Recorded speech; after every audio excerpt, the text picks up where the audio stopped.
अंधकार से ही प्रकाश की शुरुआत होती है और मृत्यु की छाया में ही छिपा होता है मोक्ष का मार्ग। ये बात कोई और नहीं, अघोरी जानते हैं। वो साधु जो श्मशान को साधना स्थल बनाते हैं, जिनसे दुनिया डरती है और जिन्हें दुनिया समझ नहीं पाती। अघोर पंथ की जड़ें सदियों पुरानी हैं। कहा जाता है कि स्वयं भगवान शिव ही आद्य अघोरी हैं, जो शव के ऊपर ध्यान लगाते हैं, जिन्हें न मृत्यु का भय है न समाज की सीमाओं का बंधन। और इस राह के प्रथम साधक माने जाते हैं बाबा कीनाराम, जिन्होंने 17वीं शताब्दी में अघोर परंपरा को पुनर्जीवित किया।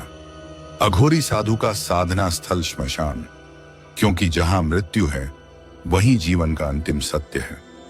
वे चिता की भस्म लगाते हैं, मानव खोपड़ी से पीते हैं, पर इनका उद्देश्य तंत्र नहीं बल्कि त्रिकाल का अनुभव करना होता है।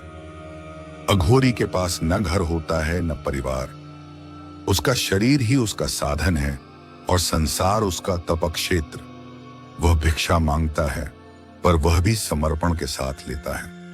न खाना उसके लिए स्वाद है न वस्त्र उसके लिए सजावट। उसका एक ही लक्ष्य है, मनो बुद्धि और अहं को नष्ट कर अघोर अवस्था में प्रवेश पाना। अघोरी शिव का साधक है नित्य, उस शिव का जो सृष्टि के आरंभ और अंत दोनों हैं, जो शव पर बैठते हैं पर जिनके भीतर चैतन्य व्याप्त है। अघोरी का ध्यान शरीर से परे, इंद्रियों से परे, मैं से परे उस निर्वाण की ओर होता है जहां केवल वह बचता है, शिव। वाराणसी का मणिकर्णिका घाट, जहां हर दिन सैकड़ों चिताएं जलती हैं, पर अघोरी वहां ध्यान करते हैं। श्मशान में बैठा अघोरी न रोता है न डरता है, वह देखता है सत्य को जिससे दुनिया मुंह फेर लेती है। गुजरात के गिरनार पर्वत पर आज भी कुछ अघोरी साधु बिना किसी संपर्क के ध्यान में लीन रहते हैं।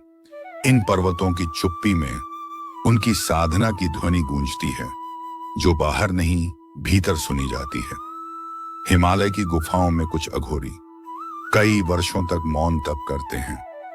यह तप आत्मा की गहराई में उतरने की साधना है, जहां विचार मौन हो जाते हैं और केवल वह शेष रह जाता है, शिव निर्विकार। अघोरी हमें डराते नहीं, वे हमें दिखाते हैं कि जीवन और मृत्यु दोनों के पार कुछ ऐसा है जो शुद्ध है, और वही है अघोर, जहां न राग है न द्वेष, केवल शांति है। ये थी अघोरी संप्रदाय की एक झलक, जहां डर खत्म होता है और ध्यान शुरू। ऐसे ही और रहस्यों और परंपराओं के लिए जुड़े रहिए देशभूमि के साथ।